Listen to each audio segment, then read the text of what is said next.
దేశంలోనే అతిపెద్ద విమానయాన సంస్థ ఇండిగో సేవల్లో తీవ్ర అంతరాయం ఏర్పడింది. ఈ సంస్థకు చెందిన ప్రతి 3 విమానాల్లో 2 ఆలస్యంగా నడుస్తున్నాయి. గత 2 రోజుల్లోనే ఈ సంస్థకు చెందిన దాదాపు 300కు పైగా విమానాలు రద్దయ్యాయి. ఇండిగో రోజుకు మొత్తం 2200 విమానాలను నడుపుతోంది. వీటిలో డిసెంబర్ 2న కేవలం 35% మాత్రమే షెడ్యూల్ ప్రకారం నడిచాయి. ఇండిగోకు సంబంధించిన విమానాలు రద్దు కావడం లేదా ఆలస్యం కావడం ఎక్కువయ్యాయి.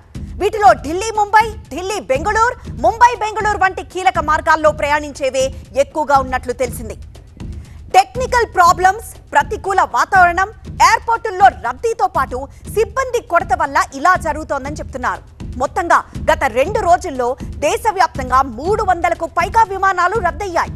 ఈ సమస్యను పరిష్కరించేందుకు ప్రయత్నిస్తున్నామని ఇండిగో ప్రకటించింది. అయితే క్రమంగా తమ విమానాలు పునరుద్ధరిస్తున్నామని కూడా క్లారిటీ ఇచ్చింది. విమానాల రద్దు కారణంగా ప్రభావితమైన ప్రయాణికులను వారి గమ్యస్థానాలకు చేర్చేందుకు ప్రత్యామ్నాయ ఏర్పాట్లు చేస్తున్నట్లు తెలిపింది. 48 గంటల్లో తమ కార్యకలాపాలు సాధారణ స్థితికొస్తాయని స్పష్టం చేసింది ఇండిగో.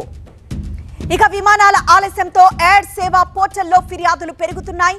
ఒక్క రోజులోనే ఇండిగో సంస్థపై 100కు పైగా ఫిర్యాదులు వచ్చినట్లు తెలుస్తోంది. పైలట్ల కొరతే దీనికి ప్రధాన కారణమని డైరెక్టరేట్ ఆఫ్ సివిల్ ఏవియేషన్ తెలిపింది.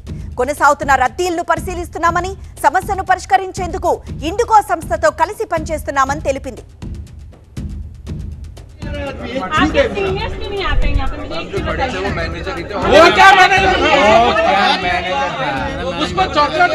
मैनेजर